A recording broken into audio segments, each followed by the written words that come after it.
Salve tropa, hoje eu vou estar ensinando como fazer aquele áudio que eu faço nas edits, que um mano aí pediu. Vou estar deixando o tutorial aí para vocês. Para você conseguir fazer esse áudio, você precisa baixar esse aplicativo. Também pode pesquisar no Google, mas eu não sei como fazer esse áudio no Google, são no aplicativo mesmo.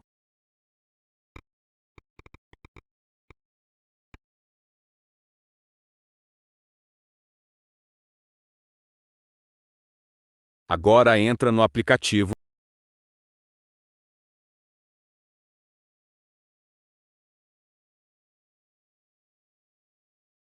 Vai aqui agora. Tem vários tipos de vozes de personagens, mas eu boto esse aí.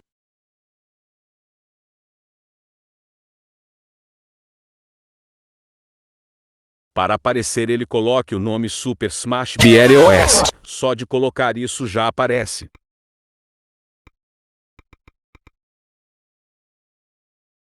Agora coloque o nome que você quer.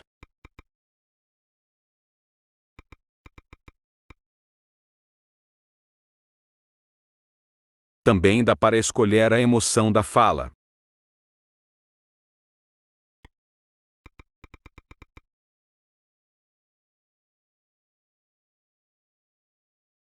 O que eu coloco é S. Se você quiser fazer aquele efeito de o cara fala uma letra por vez, é desse jeito aí que faz, mas ainda vai ficar falando junto, vai ficar um pouco separado.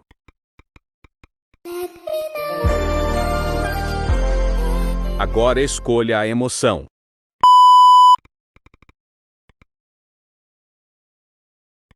Irá ficar assim.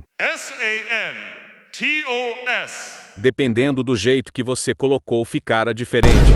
Os que eu tenho estão na galeria, porque esse aplicativo tem um limite de vezes que você pode fazer isso. Então eu gravei um vídeo da tela, e ficou desse jeito aí.